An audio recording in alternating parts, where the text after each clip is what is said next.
Oui, merci Président. Nous savons d'habitude, conformément à notre expérience, que le budget doit toujours répondre à un échéancier précis pour pouvoir peser sur le cours des choses. En année électorale, on est encore un peu plus sous pression. C'est la raison pour laquelle nous avons adopté la procédure suivante. Je rappelle que le 19 juin, la Commission a notifié ses propositions budgétaires pour l'année 2025. Le 17 juillet, le Conseil a déjà adopté sa position. Le 30, nous avons fixé, en tant que Commission DV, le 30 juillet comme deadline pour le dépôt des amendements. Donc c'était en pleine période de vacances. Nous avions deux options pour l'opinion. La première, c'est une lettre, donc la procédure écrite, et l'autre, la procédure habituelle. Nous avons choisi la première afin d'avoir plus de chances de pouvoir peser sur les travaux à la commission budgétaire, qui est donc compétente au fond. Ce que nous faisons, c'est une opinion. En ce qui concerne la procédure de la commission aujourd'hui, nous avons, je suis dépositaire de 22 amendements pour mon rapport. Il y a aussi un amendement de compromis.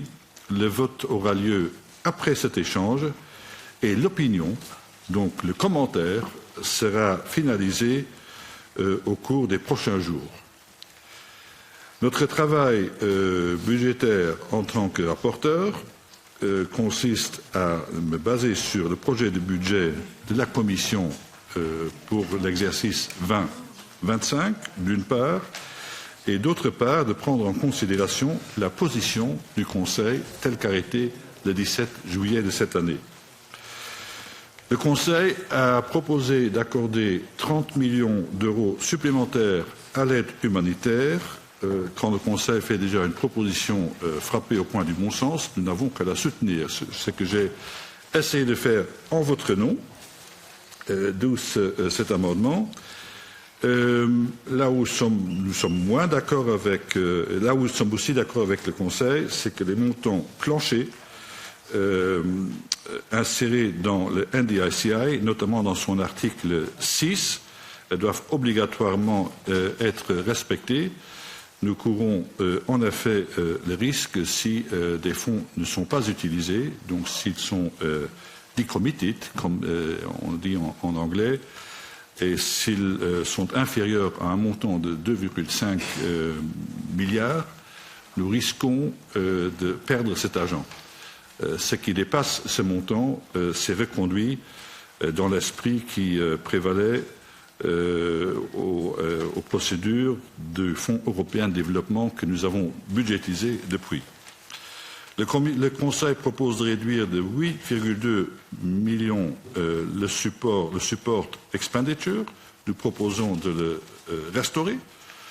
Juste une remarque, lorsqu'on fait une évaluation, la plupart des évaluations extérieures que j'ai eu l'occasion de lire sur la politique de développement de l'Union européenne, nous invitent toujours à accorder plus de moyens, notamment de ressources humaines, à l'exécution du budget.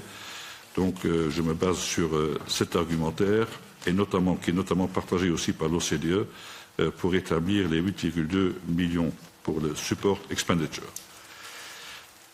Je rappelle aussi que lors de la revue à mi-terme du MFF, adoptée le 1er février de cette année, on avait prévu un renforcement budgétaire.